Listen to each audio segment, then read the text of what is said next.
Chandler's mother was beaten half to death in a home invasion last week. He was granted compassionate leave.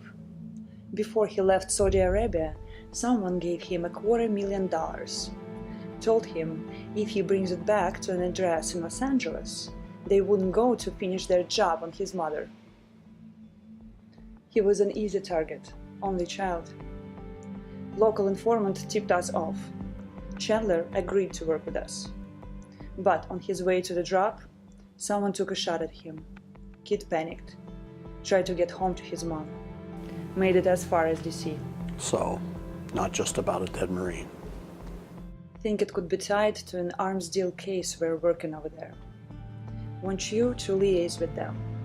Go together and pick another agent to go with you. San Diego? Los Angeles, OSP.